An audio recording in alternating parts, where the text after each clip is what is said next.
Welcome back, everyone, to Talking It Out with Mike and Bryan. And today's guest is someone we know and love, a woman from my hometown of Miami, Florida. She was on Ari's season of The Bachelor, as well as Bachelor Winter Games and Bachelor in Paradise seasons 5 and 6. We're joined by none other than Bibiana Julian, talking about the importance of self-care in order to have healthy relationships. But like every episode, we got to get into hot takes. So I'm actually going to toss it over to Bibi, ladies first. Bibi, what is your hot take? Let's go. My hot take is Bennifer is back. And Bennifer is back. And I don't know how I feel about rekindling relationship with old flames. Oh, this is a good one. Would you do it or would you not, Bibi? So I think maybe a year ago, okay, I would say no. But Okay. after the way that my last relationship ended, I would say I may go the J-Lo route and, get back. Is there some form of comfort or like knowing that person that is attractive? No, okay, so I'll dive into a little bit. I was in a relationship. I called him like my COVID lover. Him and I had a very conscious relationship. And towards the end, it was very adult of us to kind of come to terms that it's, our time has come to an end. Okay. But the way that we did the uncoupling was amazing. Like, we saw a therapist, we had an entire uncoupling session. So we set our boundaries, and there's no we know exactly when we're going to talk. There's no texting each other anymore. There's clear and set boundaries. And so I never have experienced that before. So I think that, let's say 2-3 years down the road, the way that relationship ended, I would consider going back to someone like that. If, the stars aligned again, if we both felt like, it was meant to be, then yes. Other relationships that I've had in the past, I cannot say that I feel the same. That's actually very interesting to me. So you basically saw a counselor to break up, not a counselor to stay together. We kind of did both. Okay. So once we started, I had a friend that told me oh, don't you think it's a little bit weird that you're a year in with this relationship and you're going to you're going to therapy? And I said, no, we're in our 30s. There's a lot of shit. I don't know, can I curse? Go a ahead. lot of baggage. Yep. I'm someone, I've been engaged before. He had been engaged before. I think that when you are wounded from relationships, but you also need relationships in order to heal those wounds. So if you find a partner that's willing to see you and vice versa and understand we are a mirror for one another, then taking that beautiful journey into let's explore how we can heal. But ultimately for us, it really became that trust was a big issue that I had to work through. Mm-hmm. And then the distance was hard because we weren't in the same location. And work for him within the next year is going to be all over the place. And I kind of felt I feel rooted in Miami, where my soul needs me to be right now is to be in a stable place. So we did both. We did counseling to kind of try to figure out how do we work through these things because we really love each other. And then once we decided, our therapist recommended we read 8 Dates. I don't know if you've ever heard of that. It's a book about taking each other on these specific 8 dates, but you're talking about really serious things. And after the first one, we were that's a wrap. This is not good. So we had a session where it's okay, how do we break up? What do we need to do? And that was really nice. I think one of the greatest expanding moments of our relationship was being able to sit down together in therapy and decide that okay, we love each other enough to know that it's time to walk away from this in a good space before we completely just begin to resent each other. So you broke up. Maturity. So you kind of you broke up amicably, but you left the door open for a potential future, possibly. If it happens, it happens. I think at a subconscious level, you really got to tell yourself the relationship is over in order to actually heal and get to a better space. Because when you when you attach yourself to the what if, I think you kind of limit to yourself and your energy to what can possibly be around the corner. Yep. So if this guy was not for me, if if you're someone that believes in self-development and growth and energy, like if this guy was not for me, he was pretty close to what I would like in a life partner. And so if it's not him, that other one is right there and coming. You just got to trust, There you go. So I like that. So in regards to the Benifer, do you feel that they could have ended amicably and things may have aligned to where, hey, let's just see what happens? So I think J-Lo is a savage. What did I say? I said that before. Her and Rihanna, biggest savages out there. I think I love savages, bro. Yeah, so there's two roads that you can take with this. You can take one where like she's not giving herself the adequate amount of time to kind of like, she goes from one relationship to the other, right? Or she's just like, life goes on. Love is love, and life is too short to sit here and think that you have to wait for the right moment to be ready. My mom, for the longest time, said that Ben Affleck was the one that she was hung up on. She always used to say this. And so when they got back together, she's like, I told you guys, this is the guy that always left her hanging. So, and I also kind of think she took the high road because the A-Rod drama with like him talking to other women and like all this stuff, that next week she was like, I'm with A-Rod, I'm with my man, we're happy. And then a few weeks later, she's like, dude, you gotta go. Not for me. Yeah. Like, I feel J-Lo understands her worth, and it's like, I don't got time to look, to deal with this anymore. Well, I want to know your thoughts on that too, Bryan. Like,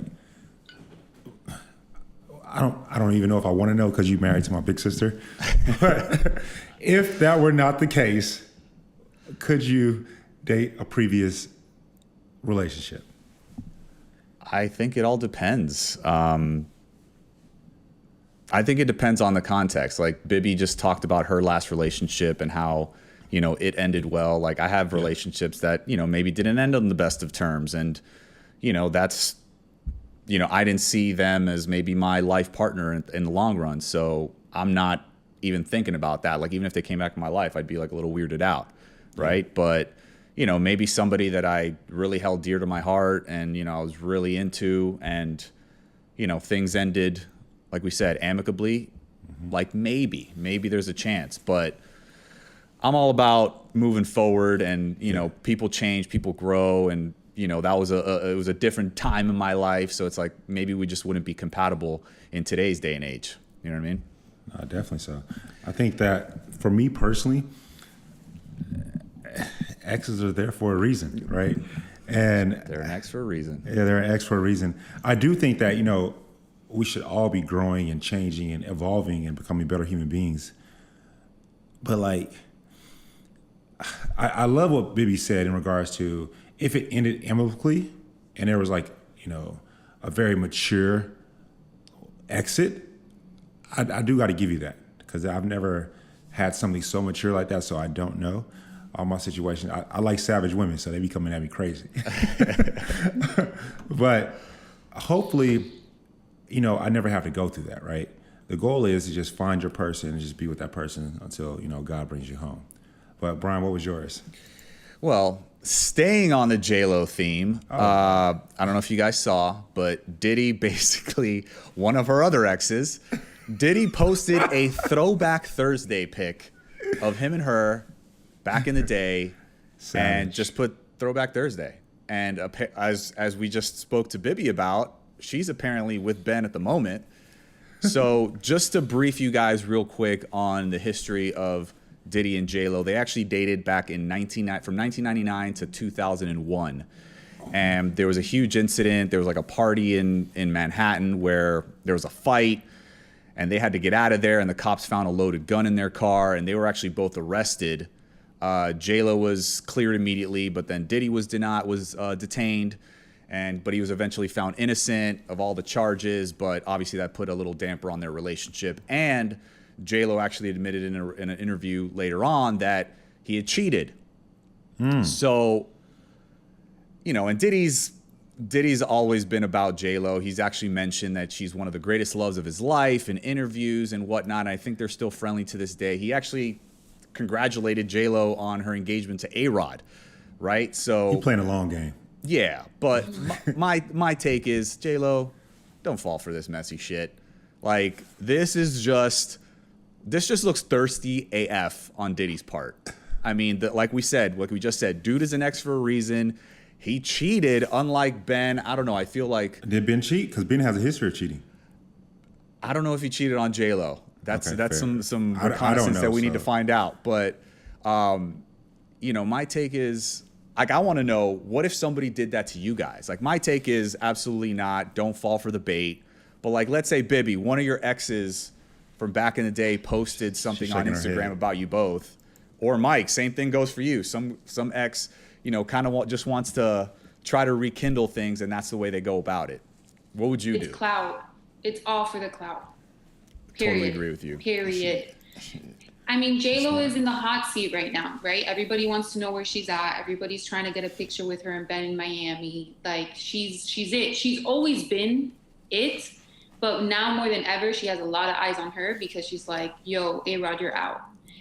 So I think this is Diddy's way of saying, like, dude, she's back with Ben Affleck. Like, don't forget that I am the original guy. Like, she was, I remember being in middle school and J-Lo and Diddy were like the thing, before he was Diddy. They were the hottest couple. So I think this is just him being like, LOL. I don't really know if that's him trying to slide into her DMs or if he's just trying to get attention from the world, being like, don't forget, I hit that first. Listen, She hit it with the Ray J. I hit it first. I gotta agree with you, Bibby. I mean, like, I remember that time back in the day, and I mean, the paparazzi was all over the place. That's when J-Lo came out with the Versace dress on the runway that basically still, has people talking to this day. But Diddy has never settled down like that. Like, back in the day, I believe she wanted a family. She wanted like a family, somebody to settle down with. And I mean, Diddy doesn't seem to like the type. He is a bad boy for life. Cassie for 10 years? Yeah. Cassie for 10 years. He's dated Lori Harvey. He dated J-Lo. I mean, he's dated some bad women. I can't believe this boy dated Lori Harvey. How you date your son's girlfriend? Isn't she like 12?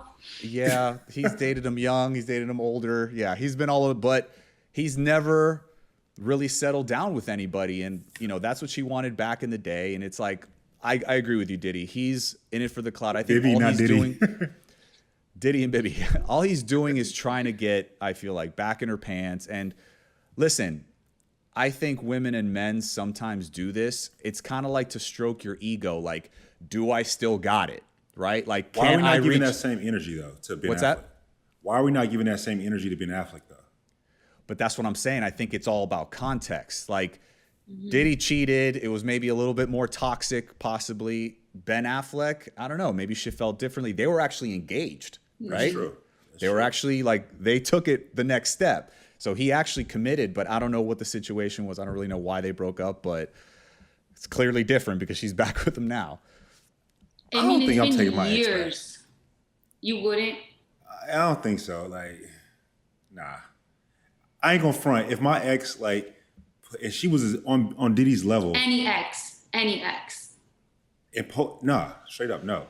But if my ex posted me for a Throwback Thursday, I'm going to be flattered by it, and I'm going to be savage and be like, you ain't getting this dick no more. Right in the comments, Mike Johnson. Mike Johnson with the savage comment. Oh, man, that's funny. I would repost the photo on my stories and cue in Ariana Grande, thank you next. Oh, savage move right there. You got to meet Savage with Savage. I love it. But do you guys agree with me? Like, as far as we know he's not going to commit.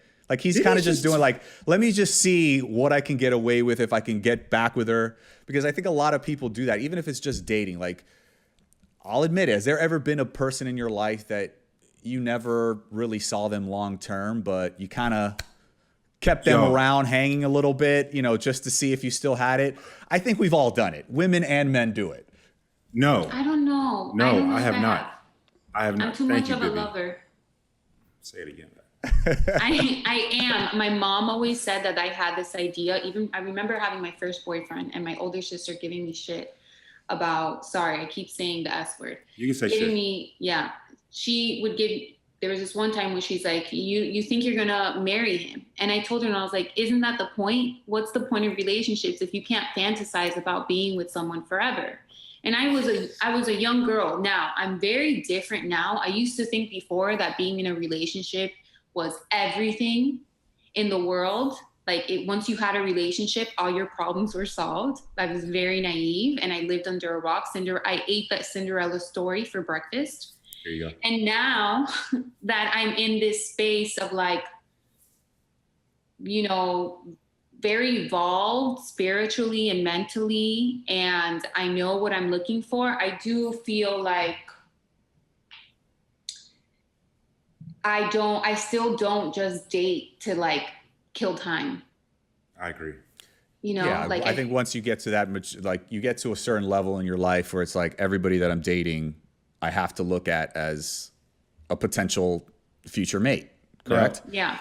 Bryan, I want to be clear because I don't want to lie, right?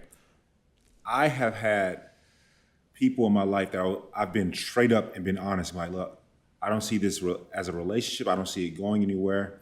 And they have told me back, can we continue to do this one aspect of it?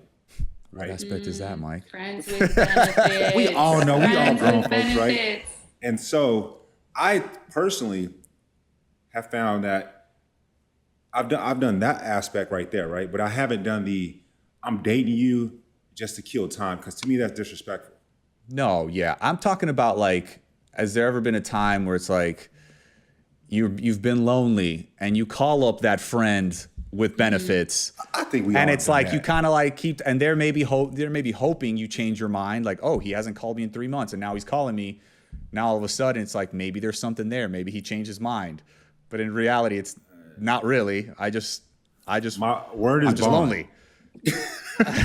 Word is bond. If I say I never intend for this to go anywhere, we can stop talking. This is the reason why. That's a wrap. And you come at me and be like, yo, I still need an itch every now and then, and you got to scratch it. I think that's different. Baby, I'm just being extremely honest. No, here. I know. I mean, it is what it is. Like anyone, we can't play like, we can't pretend that that's not happening. Exactly. It's the world we live in now, like, okay, we're not going to be together forever. It's a very hookup culture. I mean, I'm thinking back to like, the thing is, I've always admired my friends who can keep it casual. It's really difficult for me. And I've learned this the hard way. It took me a really long time to identify that, like, I'm just not the girl to be able to keep it casual. I've tried to explore that because I've seen people do it. And I think I believe that, like, I'm not ready for a relationship. So what else can I kind of play with? But the times that I play with fire, it burns. And so now that I'm at this state where, like, I actually understand why, for me, it works that way, is because naturally, biologically, for women, the moment you're having sex with someone, you're attached. You're attached. Yeah. Whether you want to believe it energy or not, exchange. you form. It is such an intimate experience. You start forming this like attachment. There are women that I literally give kudos to that you know what it is. It's very black and white. But I think once emotions start to kind of get, on both sides, on either side. It just gets messy. And most of the times, from my experience, I'm not saying this is all the time, it's usually the male that can keep it casual. And the woman always gets to the point where it's like, oh, now I like this guy. See, baby, this is the beauty of why we need that woman energy on our podcast, because you bring a different perspective. And I absolutely love that, right? Yeah. About what you just said. There's some validity in, I mean, sometimes it's definitely the man as well, right? And then when that happens, he be doing what Diddy be doing, posting Throwback Thursday. This is my baby. Give me another chance. I know, right? All right, well, let's keep it moving, right? My hot topic of the day is not about J-Lo or Ben Affleck or P. Diddy, so I feel like I'm out of the loop. My apologies, guys. So my hot take for today is, how do you manage conflict with people that you care about, people that you love, people that are superiors to yours, or just people in your life that you want to still be good to, right? When it comes to juggling, taking care of your sanity and also like trying to respect them, but like letting them know, hey, you can't be doing that to me. Like there's been times in my life, in my own family, to where it's like, man, I don't want to tell my sister, for example, don't do me like that. But at the same time, if you talk to this person, they take away your energy and take away your love of like your happiness. How do you do that? How do you deal with that? What do you do? I think you just got to communicate. I mean, like the scenario that you just painted, I mean, your sister is taking your energy away. She's harming you emotionally, maybe without even knowing it or whatnot. But you don't want to just sit there and have all those pent up feelings inside. You know what I mean? Like you need to express to her how you feel, how, you know, you want things to change between the two of you. And I know there is going to be a delicate balance in how you say things, right? Yeah. And how you say it, how you express it, because then you don't want it to turn into a blowout fight. But yeah, I think you just gotta say something. You know, and Bibi, I definitely want to hear your take as well. One of the best pieces of advice that I tell people in this conversation is to go for a hike, be outside, be out in nature. And when you have a disagreement, if you have that ability, of course, that's where you talk it out. You never talk it out in the car to where they can kill your ass or in the kitchen, you know, but no knives around. Yeah. Talk it out somewhere to where you're with each other, but not necessarily having to look at each other. Right. That's what I think a hike is. Bibi, what about you? What is your take? I think that that's a really good exercise to implement. I don't necessarily know if a lot of people take action on it. Like, I think that's something I could definitely use when I'm frustrated. Like, okay, I'm going to go take a breather. Most importantly, though, when you're dealing with conflict with somebody else, is being able to be empathetic to how they register and how they process information and frustration, because we're not the same. Mm-hmm. So I, for instance, am someone that I used to think that I was someone, I want to address this right now, but I realized that I would feel it so much in my body that I recognize I can't talk about this right now because I call it the amygdala hijack. Control is taken away. You literally, all you see is like red flags everywhere, and you don't have the emotional bandwidth. Realistically, you do not have the emotional bandwidth to address an issue when you are fired up. You're not listening. The logic is out the door. You're stressed. So I learned that for me, I need a minute. Going for a walk is great. Maybe doing a breathing exercises, maybe just adding it. Something that I did with my partner in the past was we had a TDL that my therapist told us, it's to discuss later notes in our shared folder. And it's like, okay, this is something that it's really, really heated, but you know what? We're going to TDL it. We're going to talk about it later and we'll come back to it. It's very difficult because I'm talking about relationships that are very at a conscious level. So if you have a relationship with your sister where you can be open and honest, and that's a beautiful space to kind of meet at, but that's not necessarily the case for everyone. Sometimes you're dealing with someone who's extremely frustrated, isn't listening or whatever. So when it comes to that space where you're like, I don't know if I'll be able to communicate my frustrations with this person, you have to be clear about the boundaries that you need in order to resolve the issue. Yes. So yeah, I believe like movement is a beautiful thing, you know, like taking a breather. But I've also been in situations with people who are able to stay calm and can speak about difficult subject in the moment. Does that make you almost more annoyed when they can be calm and the other person may not be calm? You're like, how the hell are you so calm right now? Does that like Yeah, for me, it's been challenging, extremely challenging. But it's understanding how both are. So being able to say like, hey, I know you really want to address this right now. Can we go for a walk and talk about it? Finding a compromise, you know? Baby, how you been on four Bachelor shows and they got booed up yet? Somebody marry this girl already. Come on now. Guys, step up. I don't know. I just think the stars didn't align. I actually wanted to touch on what you were saying. I totally agree. Like, for example, Mike, you were talking about you and your sister, for example, but how each person in the relationship handles conflict resolution is different. Like, I think I've mentioned this on the podcast before. Rachel had to get used to me wanting to take a beat. You know what I mean? Like, she wanted to solve it right there. We're going to talk about it, this and that. And it's like, I needed to remove myself from the situation, calm down, cooler heads will prevail, and then come back together. And she was like, okay, so that's how he works. That, like, I understand you better now. Like, now I know how to act in the future. And I think that's, you know, just goes to show, like, the maturity of two individuals in a relationship when they can understand each other like that. Yeah. You know, the reason I got a roommate was because I had been single for like forever. And the downfall of being single and living by yourself for 6, 7+ years is that you get stuck in your ways, right? And your way is the way. And or the things that would annoy me, I didn't even recognize that they would annoy me, right? And my grandma was talking about me because I'm like, Grandma, you know, I got a gray hair. What's up? I'm trying to, you know, get booed up or whatever. She's like, you're a clean freak. And I'll never forget when she said that, right? And I was like, I need to have a roommate to get adjusted and hear a whole different subset of things and how to handle conflict resolution. So, Bryan, Bibi, I love both of y'all in that regard.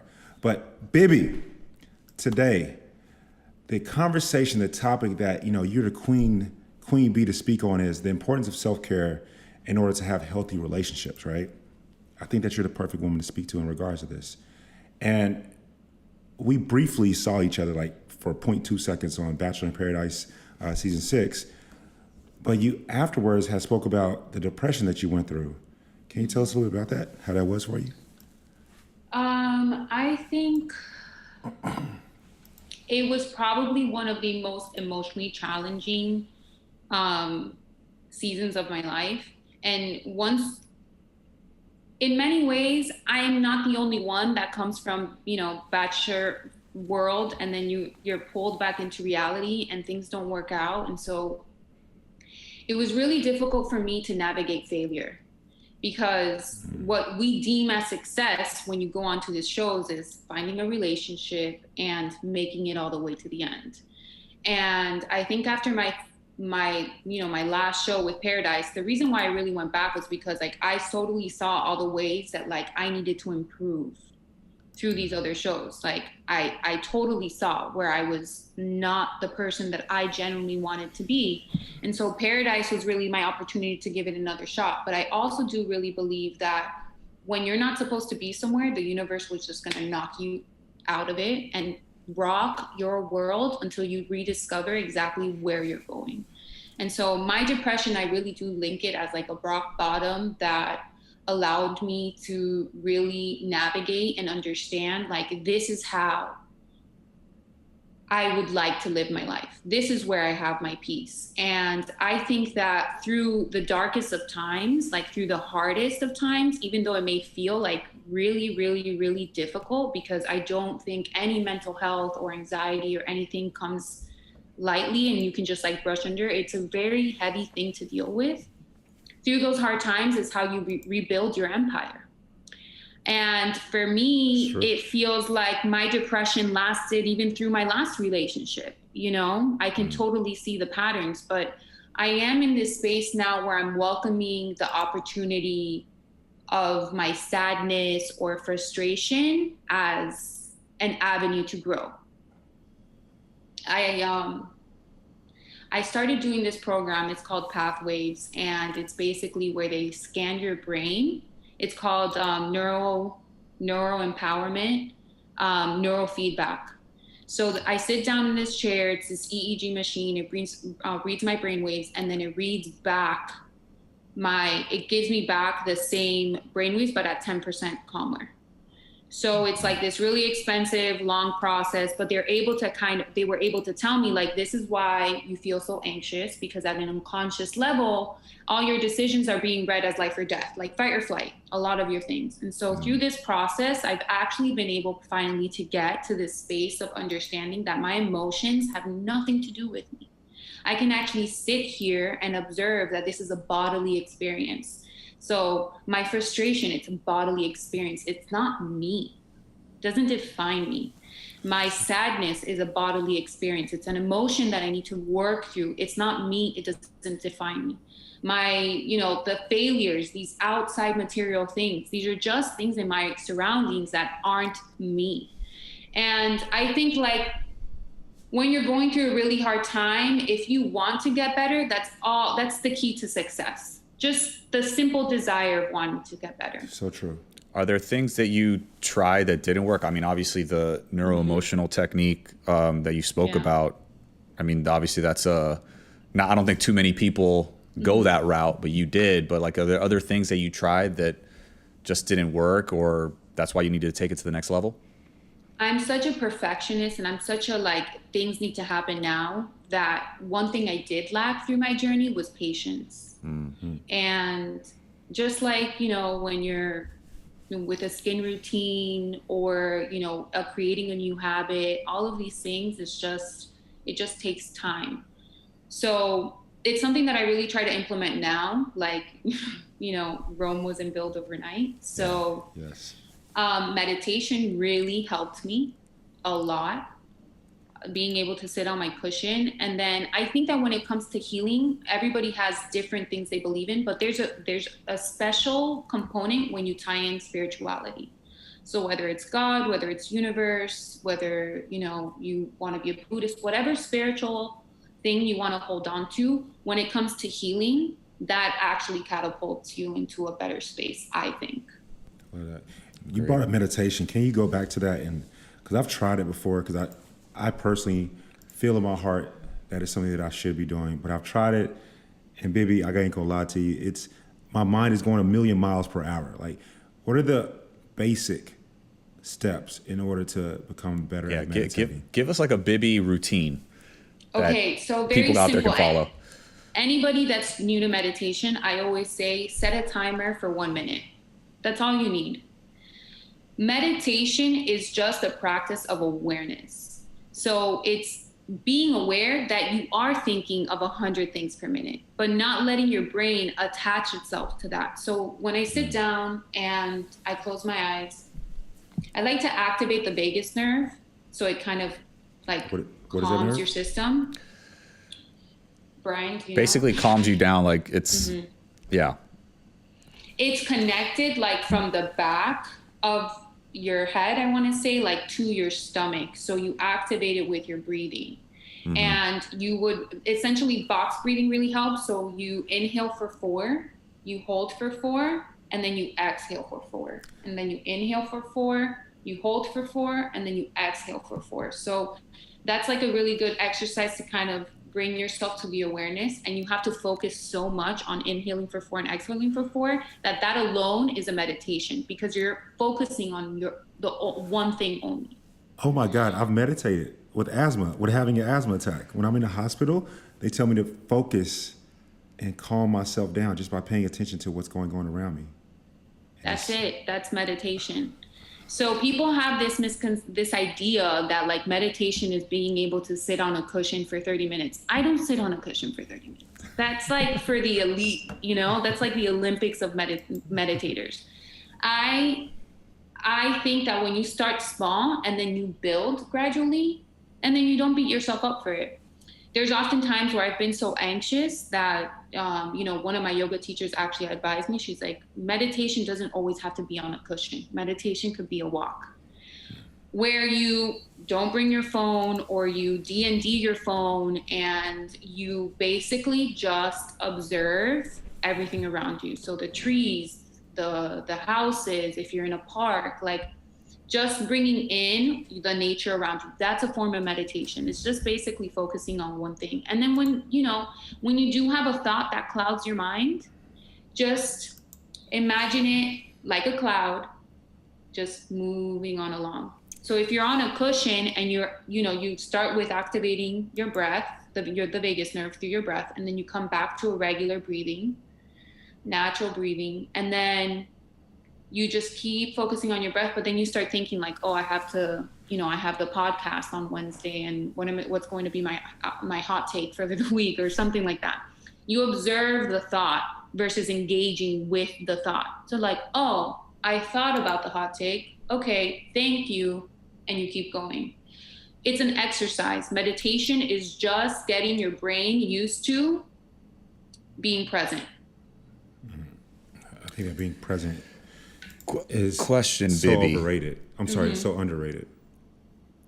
So like what, like obviously, you know, getting out of this depression, you learning all these new techniques to help your anxiety, like at what point, where was like the aha moment? Like when did you start to feel everything like start turning around for you? I think that that's like it's like a roller coaster, you know, because healing and growth isn't linear. You know, it's really shaky. And so It is. I guess I used to have this idea that aha moment comes and then it unlocks this level of your life where like you're cruising. Yeah. It doesn't happen that way. Gotcha. It's very like, wow, I'm smiling out of nowhere. I'm driving in the car. I feel this sense of gratitude. You just have this presence where you feel really like light in life. And then all of a sudden you get this unexpected bill the next day and you're like, where the hell did this come from? And you feel like what's happening. So those are the moments where you have to practice because life isn't always going to be Skittles and rainbow. I think I've had really elevated moments where I'm like, oh shit, this is working. And then through those times where I feel like I'm going to get knocked out again, I just kind of embrace it. Like, this is why I work so hard. It's being consistent with your practice more than anything. When I'm not consistent with my practice, those things like getting the unexpected bill or someone hitting you, rear-ending you, or getting a parking ticket, those are the times that I'm easily triggered by those things. But the moments that I'm consistent, regardless of how good it is, because sometimes when it goes really good, you're like, I got this.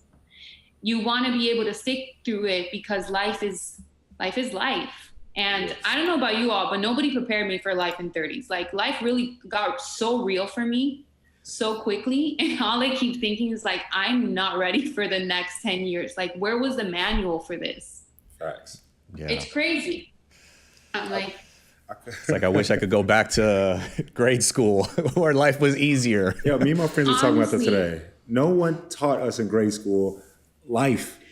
Like, when did you ever use the quadratic formula? Teach me Never. about Never. life. Teach me about how to give myself grace when somebody rear ends me, like you just said right there, Bibiana. Those are the things that we need to know. give me the breathing exercises. Yes. Give me all the tools. All of it. I love how you said you had to, you love watching yourself back on TV because you knew that isn't what you wanted, right? I haven't heard that perspective, but I think it's so introspective and we can all learn from you in that regard.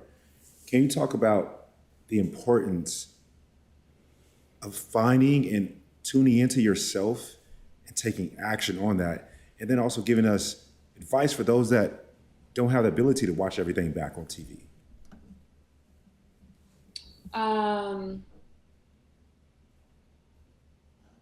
I think throughout a process of growing and evolving, what you need the most for yourself is compassion.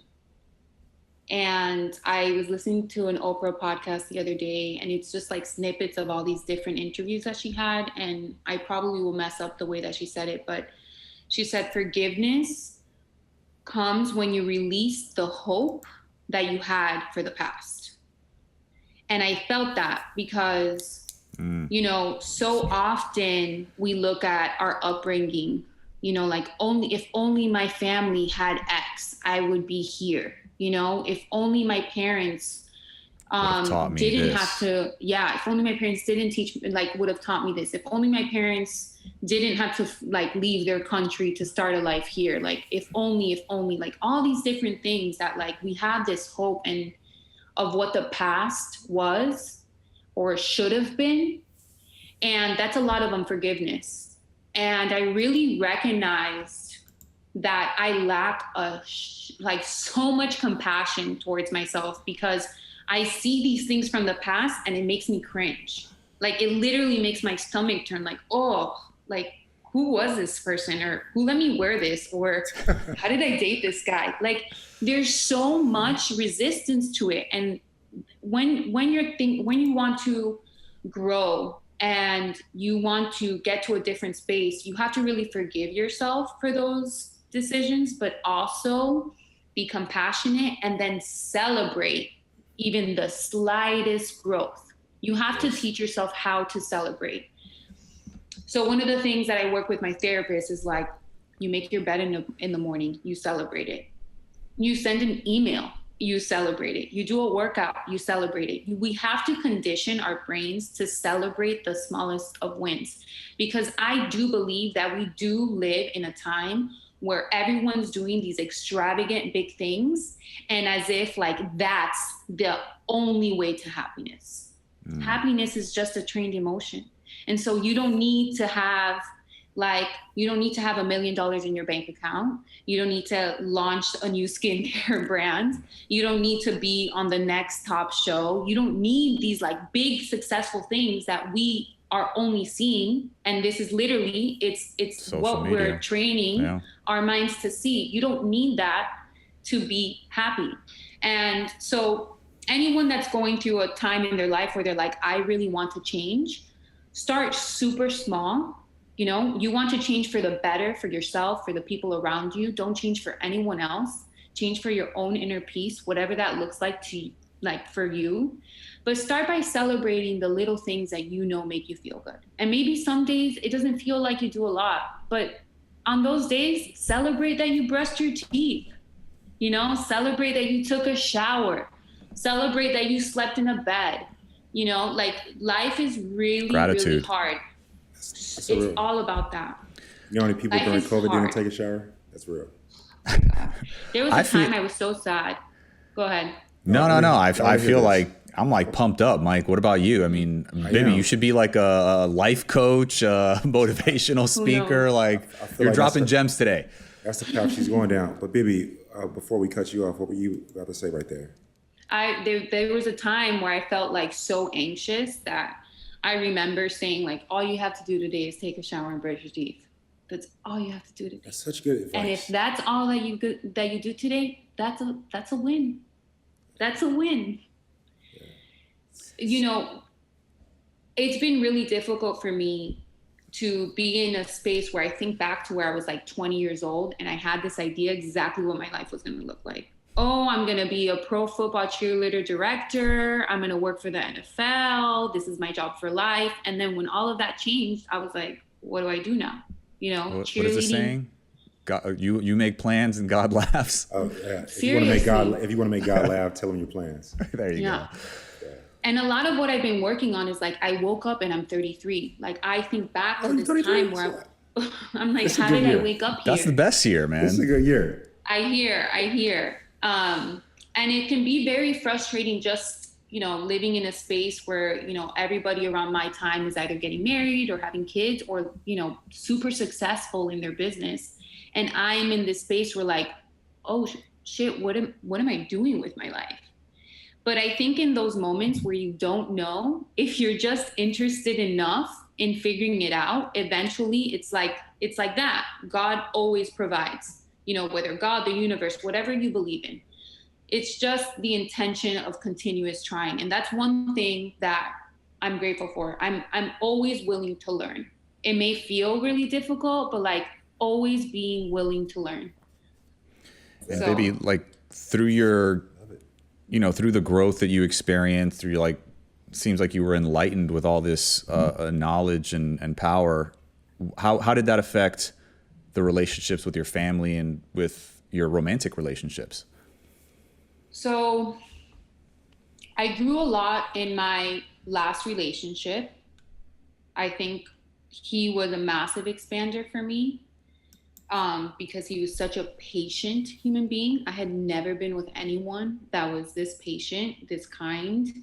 Like this guy was like, yo, I'm your partner. I don't know whatever it is that you're going through, go cry, go like do your 2-year-old toddler tantrum, but I'm here. That was really expansive, you know, where I was like, oh shit, this is real.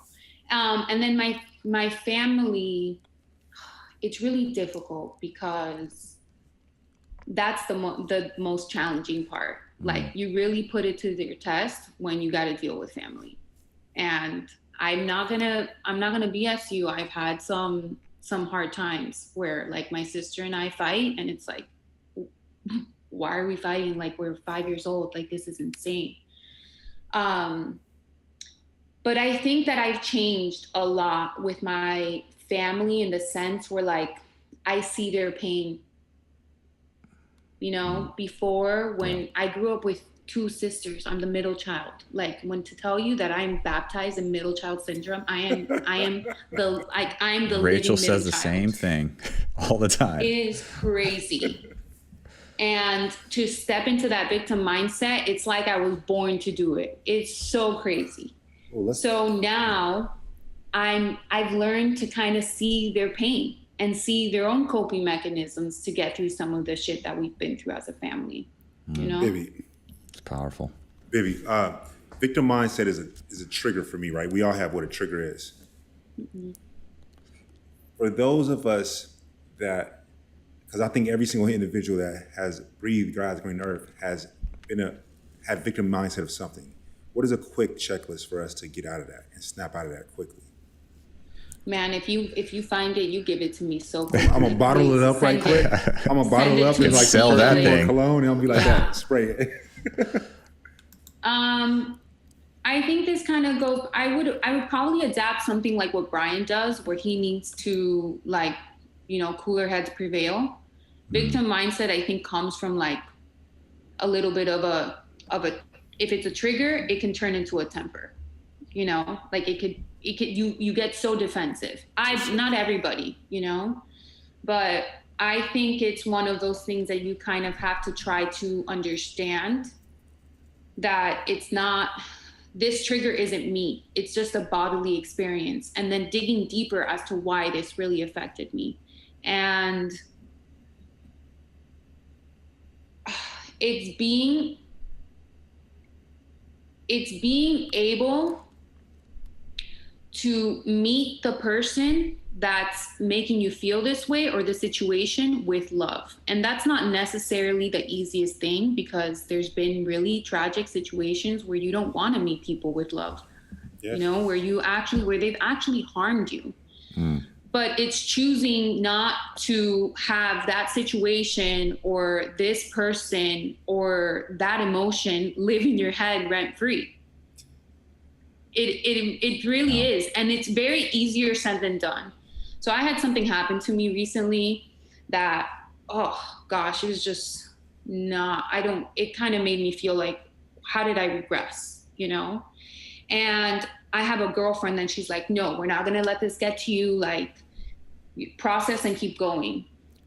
And as I was sitting there meditating on it, and all I was wishing for was like for this to go away, I realized, I was like, I'm not honoring my emotions right now. I'm not honoring whatever it is that this feeling is. And so I think it's really important to honor what makes you, like, what's hurting you right now, because you don't want to invalidate your emotions.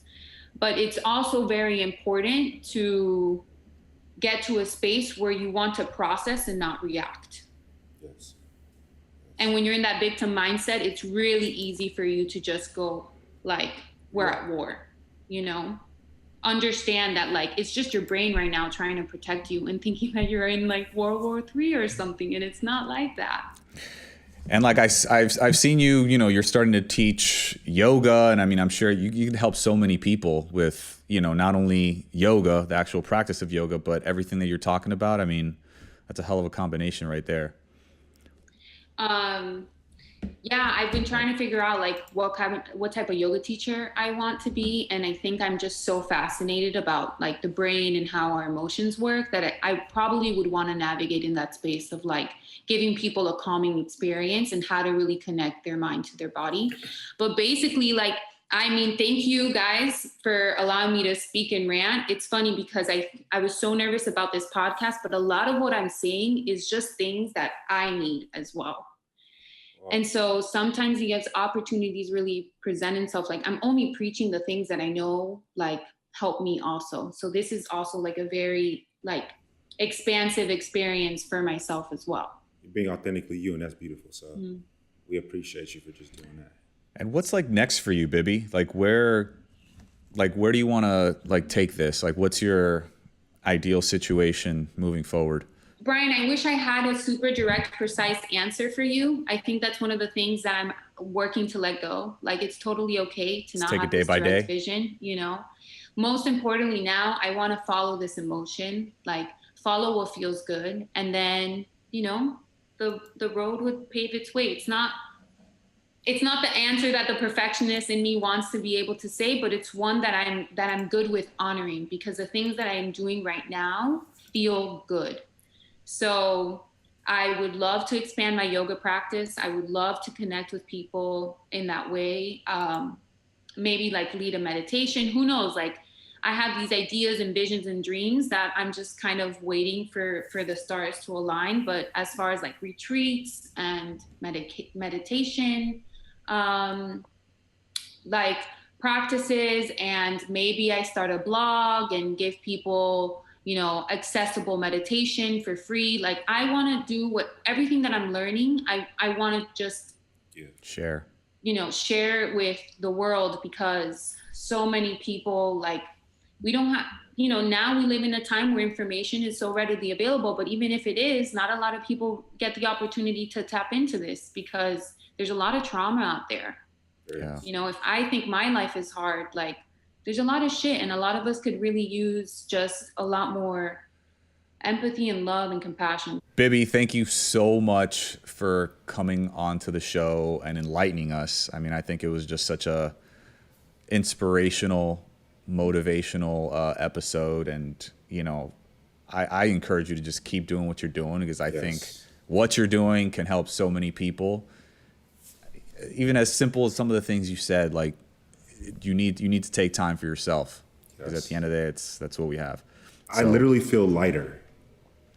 I've never said that with one of our guests before. I truly feel lighter right now. Yeah, it's amazing. Thank you so much for that. So appreciate you. Thank you. Thank you guys so much for having me. It's been an honor.